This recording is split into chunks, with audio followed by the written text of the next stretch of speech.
I'm going to show you 7 steps to protect millions in revenue and maintain client trust. Now, I want to give you an example first. A client of ours had annualized revenue of $20 million, but $3 million was dependent upon cybersecurity requirements. And they had a starting cybersecurity maturity score of 35. So what happened? A firm's managing director made a personal promise to clients that their firm would implement cybersecurity practices according to the client's requirements in order to gain the client business. Now, you can do this too. But what's at stake? The reputation of the firm, as well as millions of dollars in contract value each year. He understood that they needed cybersecurity measures that not only met their own requirements, but also fulfilled the complete set of requirements for all their customers. This meant it's more complex than just avoiding ransomware and downtime. It required oversight to ensure compliance with customer requirements. So here's some of the things they did that you can follow too. Here's 7 steps you could implement today. Number 1, assess and oversee policy.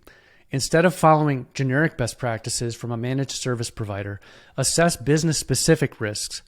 Use a publicly defensible framework to build trust with customers when implementing a written information security policy, or a WISP. Protect the revenue, reputation, and data with transparency by showing it to your clients what you're doing for client trust. Number 2, watch for weaknesses.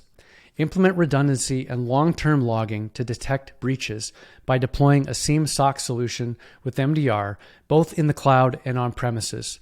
In this way, you have a long forensic trail and you have protection by having records on premise as well as in the cloud. Next, raise awareness of the most important business risks through AI-assisted risk alerting and an incident response with an incident response team. Number 3, educate staff. Lower the risk of phishing attacks with engaging training videos. And audit and follow up on this training to see how the staff did to assess current staff risk for phishing attacks. Number 4, detect new weaknesses. Identify insecure data pathways and storage mechanisms. Use AI-powered event management to find new risks and harden new risks to the network while you map the data flow and where it's going. Number 5, manage vendor weaknesses.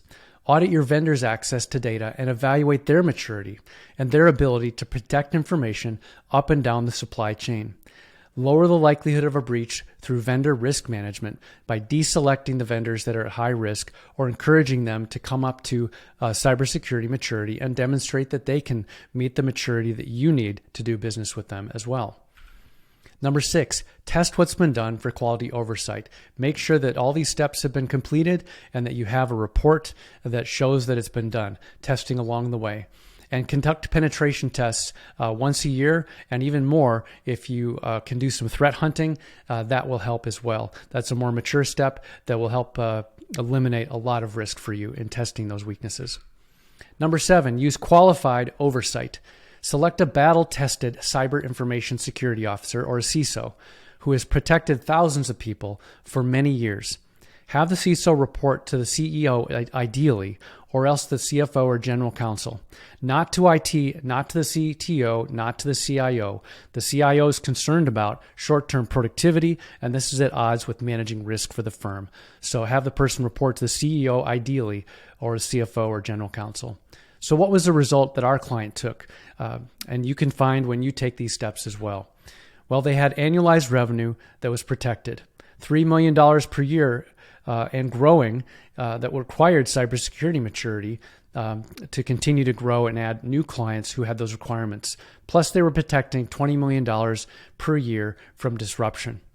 And they had an ongoing cybersecurity maturity score that moved from 35 to 73 within 3 months, surpassing the customer requirement of 70. So within 3 months of implementing /Blue cybersecurity oversight, our client demonstrated the ability to meet the target cybersecurity requirements for both their firm and key clients. And you can do this too by following these 7 steps. This firm has ongoing reporting that gives confidence in meeting customer cybersecurity requirements and builds trust. In the event of a cybersecurity incident or breach, the firm is fully prepared to protect customer data.